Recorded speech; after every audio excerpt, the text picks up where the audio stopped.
There is something intrinsically horrifying about being hunted. As a species, with our massive brains, our safe homes, our protected communities, our ability to place physical barriers between us and the outside world, further increasing that safety, our understanding of countermeasures against other creatures, and the knowledge of what lies out there and how to defend ourselves against it, is something that took countless generations to form, with tragedy after tragedy befalling an individual and the group who associated with them during that time frame. Time after an attack would pass, people would grieve, and the family and friends would be forced to move on, a little wiser as to how to survive an animal they just encountered that may have taken out one of their own. The reality is, humans haven't been actively hunted in some time. Smaller apes millions of years ago would have been picked up by giant eagles and pulled into the sky, never to be seen again by a family.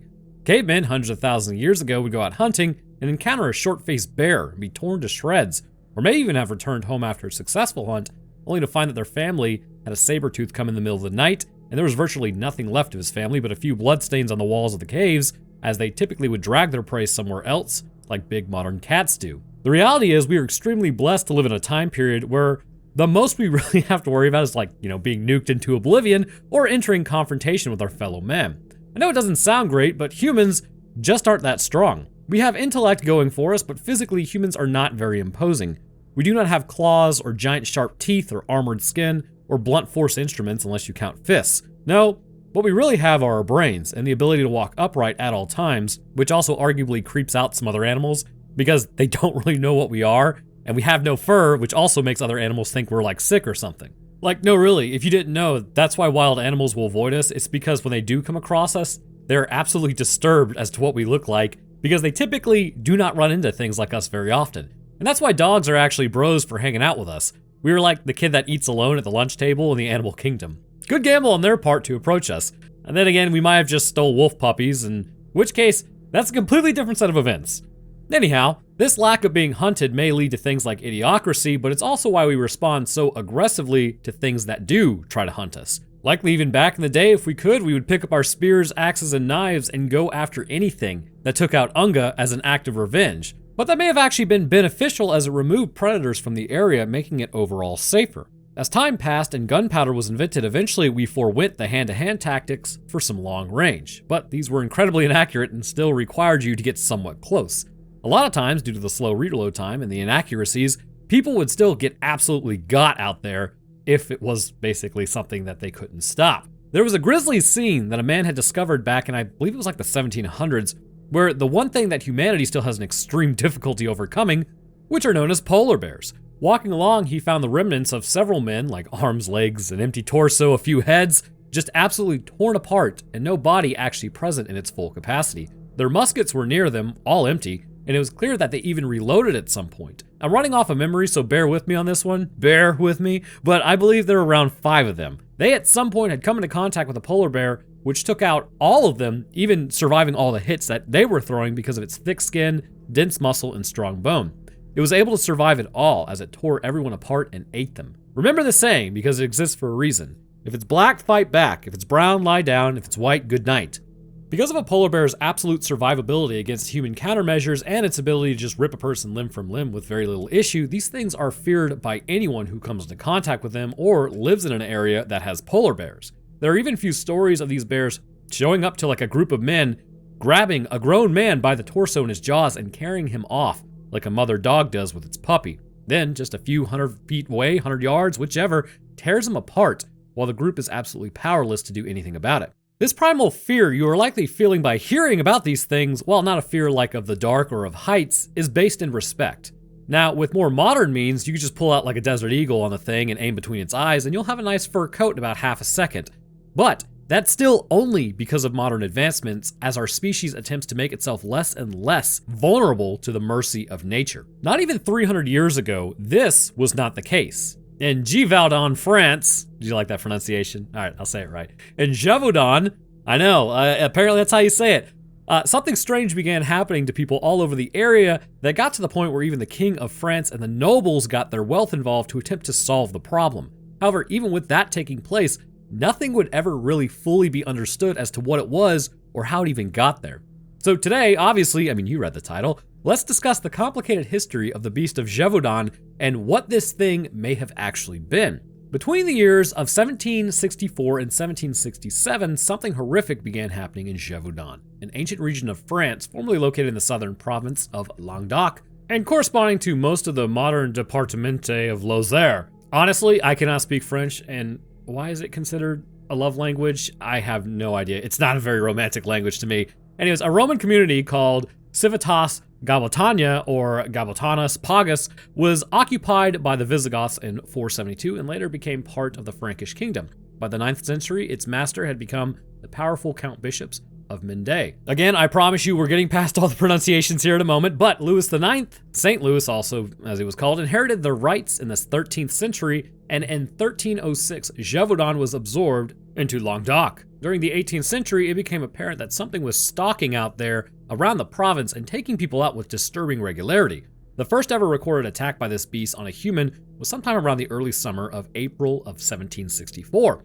A woman was tending to some cattle, though it was said that she was also tending to a flock of sheep near the forest of Mercoire, near the town of Languedoc. She was located in the eastern area of Gévaudan, and according to her, something came out of the woods. And I'll break away for a moment to point out that depending on the sources and who talked to who, the story changes several times over whether it comes to her age, where she was, what she was tending to, and even the amount of victims taken out by the Beast of Gevaudan. Because of this unreliability of the people recounting these events, you kind of have to take everything with a grain of salt. But what is known, regardless of details surrounding the events, is that people were in fact attacked by something they couldn't identify, which disturbed them greatly.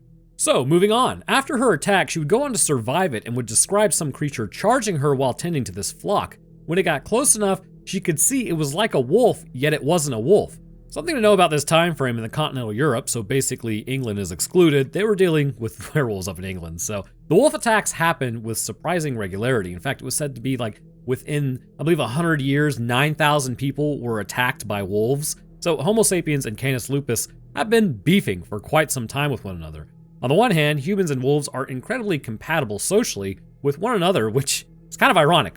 I mean, that's like where we get our dogs from. But on the other hand, wolves' territories around this time overlapped with human expansion areas frequently, which led to encounters that would either result in the person getting eaten or in entire wolf packs being hunted down and destroyed.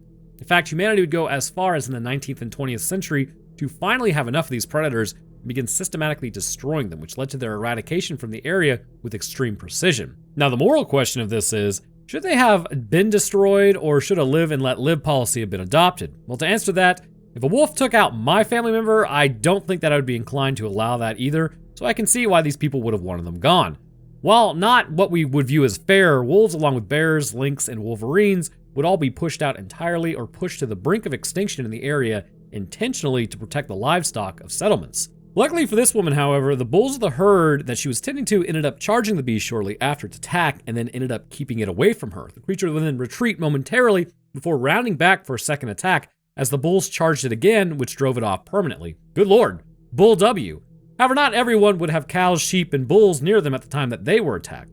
One such unfortunate person was Jean Boulet, aged 14. Shortly after the attack on the other woman, this attack would take place near the village of Les Hubach near Languedoc, where he would ultimately be taken out and partially eaten. However, this would be largely ignored by the press of France at the time because they had just been handed a huge L in the 7 Years' War. You need to understand that during this time frame, France was in a bit of a struggle. They had just concluded the aforementioned war where they lost battle after battle to Prussia and the British, which ultimately resulted in Louis XV losing control of the overseas colonies. This put France in a position of financial instability and also sent morale plummeting for the people at large. Adding on something like beast stalks the forest eating necks of people, well, that would probably put people into a panic. And if there's one thing we know about France, is that the people there rather enjoy their revolutions. The nobility not even having the ability to control local wildlife to protect the people that they were supposed to. I mean, that would be a huge blow to the monarchy, and you have to ask yourself, why are these people in power? That said, this could not permanently be kept quiet because after the first failed attack, the second successful attack and the attacks overall, those would start up pretty much in 1764 with reports coming in frequently about more people being accosted by whatever this creature was. With enough people sleeping 6 feet below, a primal fear would grip the area as people demanded answers as to what this thing was. Around this time, the known world was actually not that known to all common people. Superstition ran rather deeply, so a lot of them would go on to think that this was just some sort of like werewolf stalking the countryside. which made people wary of one another as well because nobody knew who it might be. Although the ironic part is, they may have been onto something, accusing their fellow man of being the beast rather than accusing animals, but we'll kind of get into that here in a moment. A pattern began to establish also concerning this beast that was quite disturbing.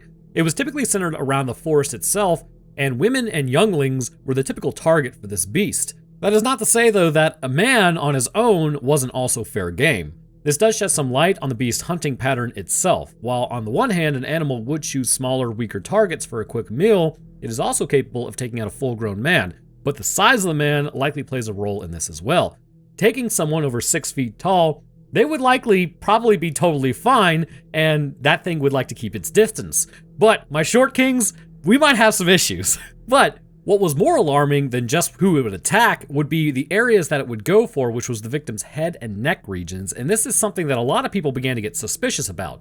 What animal would choose to consistently decapitate its victims during an attack? People began to suspect that it was human running around in the forest, attacking people, which is why it chose to go after women and younglings and the occasional man.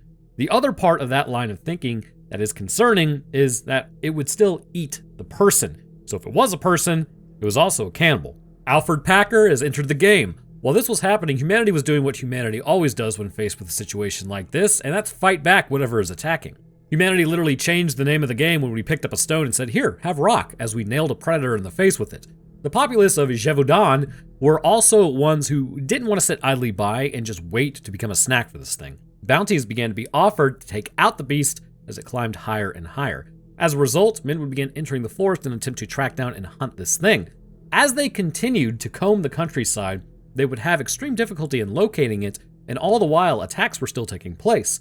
On October 8th, 1764, hours after mauling a person, the beast would be spotted in Chateau de la Baume as it began to stalk a nearby herdsman. The hunters would finally catch a break as they followed it into the woods, giving chase to it as it ran further and further into the estate's woodlands. However, by using our big brainy brains that our species has, they were able to rout it and flush it out into the open. They let out a volley of musket shots directly into the creature, but despite this, it shook off the initial shock and immediately ran back into the forest once more, as they were not able to locate it again at this point. By December of 1764, only half a year later, what a quick and speedy response, rumors began to start circulating about something in the woods, but an idea that it just wasn't one beast began to crop up and that there were actually two of them. The reasoning behind this was that some of the attacks seemed to happen simultaneously in completely different regions where there was no way it could have been the same creature. As the attacks began to become more consistent on people, it became apparent that whatever this was had a taste for human flesh and began to see humans as prey. The creature was then spotted with another animal, and some say it was also spotted with its young during attacks, which, as you might imagine, is not great for wanting to stay in the area and actually survive if this thing is reproducing. It's clear that there was either one running around that, after taking musket shots, was just stronger than what man could put down with the technology we had at the time, or that there were multiple of these things out there, which, honestly, I don't know what's worse. I suppose the first one, because, if you can't put it down with what you have, you're kind of screwed. But at least if there are like multiple, you've already knocked one out, so you can do it again. If it bleeds, you can kill it, sort of scenario. But this, unfortunately for everyone involved, would not happen for a while. Now, if you're picking up on this just being the beginning of an event that would last way too long and would take too much effort for a freaking animal, then you're correct. This is probably why they lost the recent wars, honestly. Seems like the country as a whole was not firing on all cylinders. As a few more months passed, on January 12th, 1765, Jacques Portefax and his 7 friends were out hanging out with one another, and they were also attacked by this beast. All of them being young adults, and you can X out the adult part, and I have to do that because my comments were disabled in the last video, and I'm still trying to get them turned back on. Admit that they were the standard target for this creature. However, in such a large group, it's odd that they were involved in it at all. But you have to take this story also with a grain of salt. Here you have 7 lower age offspring that knew of these attacks that were going on. This thing can take out the age group quite easily, but the 7 of them were able to basically stand fast against it, and after several attacks, drive the creature off using sticks. And all this through the power of friendship. This would eventually get back to King Louis XV, who would then go on to award 300 livres to Portefax and another 350 livres to be shared amongst his companions. On top of this, Portefax was given an education at the state's expense, which I'm sure everyone was very happy about. Now here you have pre-adults who, let's be honest, by the time this was becoming sort of sensationalized by the local populace, who are said to have driven this thing off that was attacking full-grown men and only leaving when full-grown bulls were charging it. and it also survived a volley of musket fire, and yet these 7 were able to drive it off with just sticks. I don't know, man, the math ain't mathing on that one. Bear in mind, morale was low at this point, so hearing the tale of French sticking together to drive off bigger and stronger enemies was something people really needed to hear at this time, which is why the monarchy took such an interest in this case. It seems to me it's possible this may have just been a straight up lie, but with the publicity that it garnered, eventually they got in too deep and had to keep it going, and it really wasn't about if it was real or not. People just needed to hear tales of bravery at this point just to keep them going, as life pretty much blew around this time. The French state at this point also was fully invested in taking this thing out as well, because destroying it could only further this idea of French empowerment. A new bounty would be raised on this creature up to 6,000 livres to bring back its head. While people began searching everywhere for this thing, newspapers finally caught wind of something happening and began to cover the story from Boston to Brussels about some unknown creature in the woods, and this became history's first media sensation, which is where we all are now with our TV news sources being nothing but sensationalism. Right, left, middle, doesn't matter. It's all crap and propaganda at this point. And we could point back to the success of this story that showed these journalists, and I use that with as much sarcasm as possible, the way on making money off of stories. What joy! Some other examples of this bravery began to crop up, further fueling the story and mystery surrounding the beast, such as with 19-year-old named Marie-Jeanne Vallée. Man, it's gotta be like a really popular name out there. Marie and Vallée, and anyways, doesn't matter. She was attacked by the beast on August 11th, 1765, while crossing the River Dage with her sister. She was able to hold the beast off by impaling it through the chest with a bayonet affixed to a pole. The creature would once again run off, literally having suffered a ton of wounds at this point, but Vallée would become known as the Amazon, or the Maid of Gévaudan. A statue was actually made in her honor, impaling the beast, if you didn't know. At this point, the royalty would completely intervene on the happenings within the countryside. First, Captain Duhamel would be sent in with his troops from the Clermont Prince Dragoons. His task was to hunt down this beast and put an end to this once and for all. He would set out with his tasks with high enthusiasm for the completion of this directive, but things would not even go remotely according to plan. And here's where things get a little strange. You have a bunch of herders and farmers being attacked, right? So put yourself in their shoes. A group of soldiers approach you saying they are literally going after this thing that is attacking you and your people and your livestock, so your livelihood. And instead of helping them track this thing and pointing out where it's coming from or where it may be, you become non-cooperative and elusive. Seems a little strange, doesn't it? If this thing is truly taking out people, then why would they not want Captain Duhamel to succeed in his task? Unless something else is going on entirely. The herders and farmers would stall his efforts on several occasions. Duhamel claims that he almost shot the beast but was hampered by the incompetence of his guards. This led to extreme frustration furthering this issue, and when he finally flushed the creature out towards the town of Le Mazou, they were not even there to intercept the creature, which allowed it to cross the Truyère River. Odd, isn't it?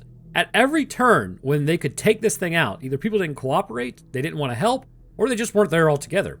Because of this, Louis XV agreed to send 2 professional wolf hunters out to track this thing, known as Jean-Charles de Nevrel and his son, Jean-Francois. Captain Duhamel would end up being recalled back to his headquarters for failure to take out this creature. The reasoning of his recall was also that they had 2 different approaches to bringing down this beast. Captain believed that they need to organize wolf hunting parties and route the creature around, while de Neval believed that they needed just themselves and stealth in order to hunt it down. And you're going to kind of see that, they didn't really use stealth at all. On February 17th, 1765, the father and son would bring with them 8 bloodhounds. Yes, exceedingly stealthy. To begin the hunt of this creature. They had been trained in hunting wolves, and over the course of the next 4 months, the pairs would then hunt down the still present Eurasian wolves, as they saw these to be the true culprits to what the beast was. Despite them stacking wolves, the attacks would continue, and it became clear that the pair could not get the job done. So they were then replaced in 1765 by Francois Antoine. This guy was like the guy. He was that guy. He was the king's sole bearer and lieutenant of the hunt, who would then arrive in La Mazelle on June 22nd. And look, okay, hopefully nobody from France is watching this video because I know I'm butchering these. Nothing sounds like what it looks like. I'm just saying, man, I've had to look up every single pronunciation. It is killing me.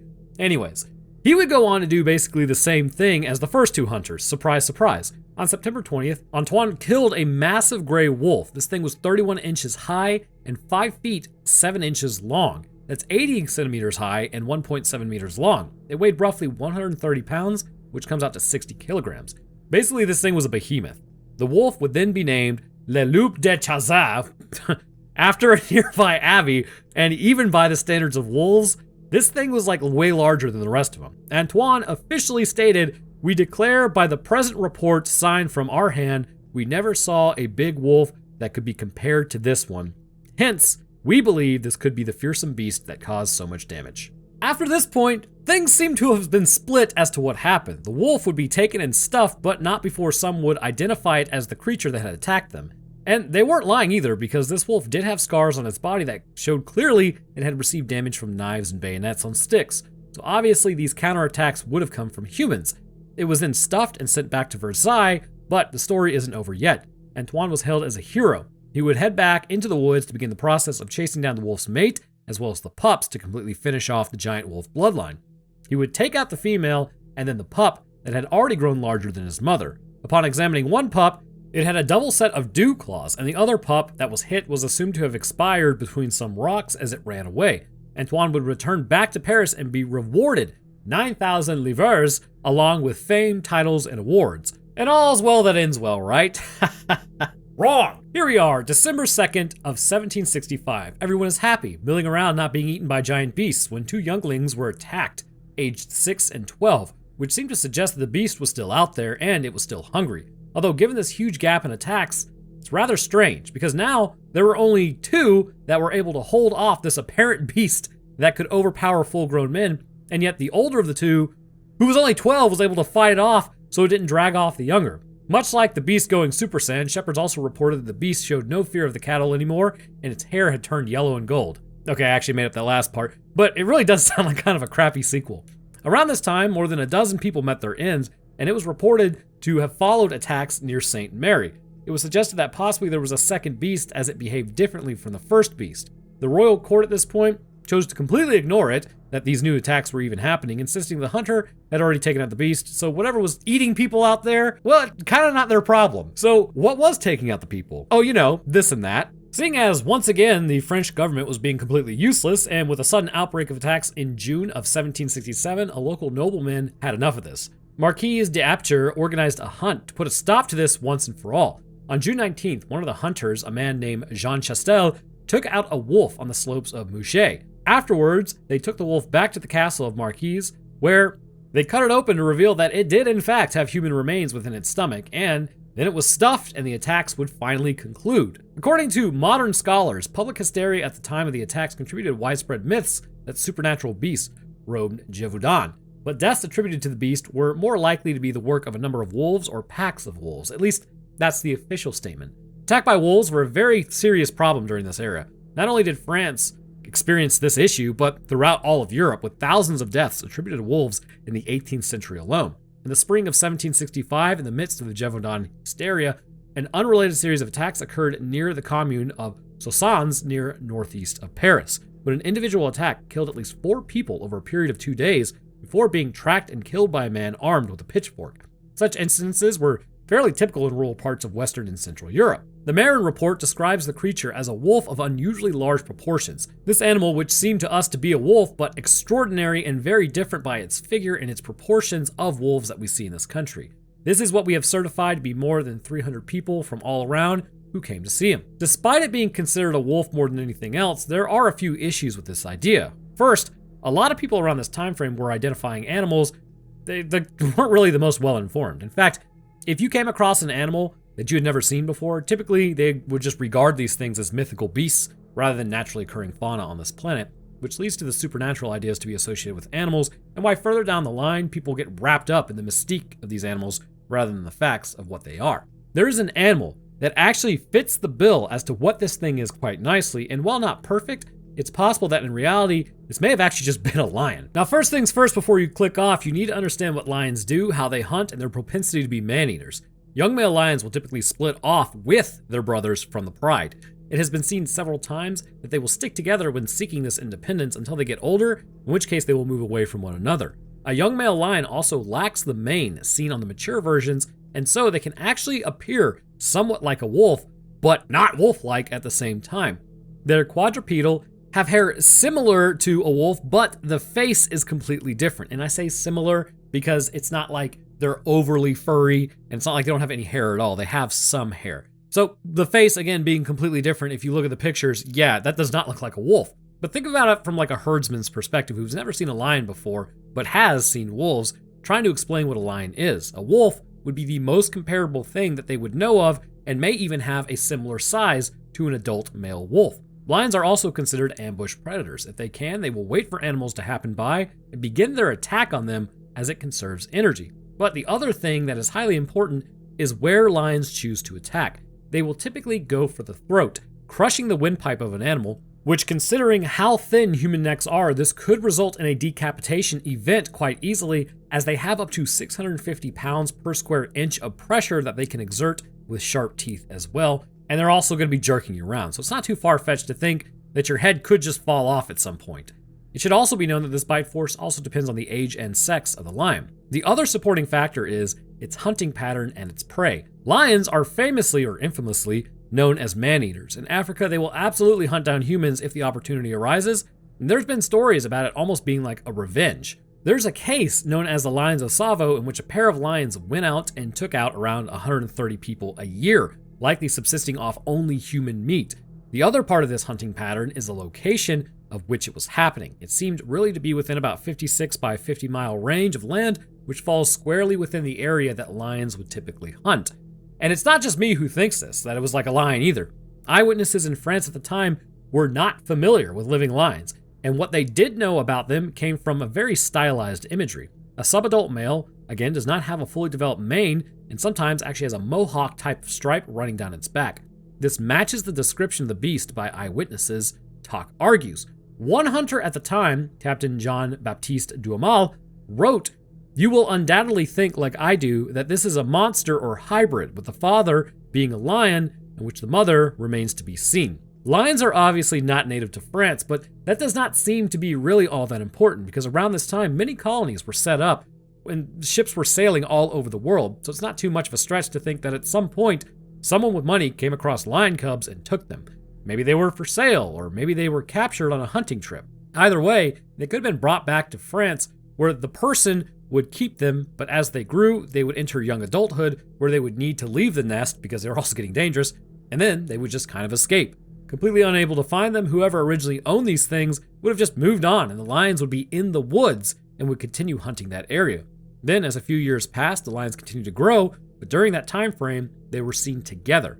But as they hit adulthood, they may have split up or either moved on to different areas, which during some hunts left bodies in the areas that wolves would then find and then eat. And the larger the wolf, the more likely it may have been able to scare away an adolescent lion from its meal. After a few years, the lions would then leave the area entirely or become prey to something else, as there were no other lions to form a pride with. We see hyenas can overpower lions based on their packs, so who's to say that a pack of wolves couldn't do the same thing? Still, some talk about it being wolves and discuss how maybe they were rabid, but the problem is, that many rabid wolves would constitute an extremely alarming emerging problem, but then all of those that had gotten bitten also never contracted rabies. Still, with others, they suggest that it was a human, but the biggest issue was the actual eyewitnesses that had seen the beast couldn't describe it, but they knew it had to be some sort of monster. A human just doesn't fit the bill, and even a serial ender wouldn't have the ability to wear like his fursona costume out there and take several musket rounds and then just get up and run away. There are several different theories as to what this thing is, but it has never been fully known without a shadow of a doubt what it could be. There is no genetic material or forensic evidence, so context clues are really the only thing we can go off of, and then you have the paintings and drawings, which I gotta tell you, they don't really help. But I want to hear what you guys think. What was it? I believe 100% it was a pair of escaped lions based on the pattern of hunting and the ability to elude hunters and its attack pattern. But anyhow, I hope you guys enjoyed. I gotta tell you, having to stop to look up all of the pronunciations and just misspeaking the entire time, I think this took me like 2 hours to record. It's a 30-minute video. My God! Anyways, if you want to leave a like, that'd be fantastic, and subscribing is a great way to stay up to date on when I post. Well, that's gonna do it for me. I hope everyone enjoyed, as usual, learning about the Beast of Gevaudan, and I will see y'all in the next one.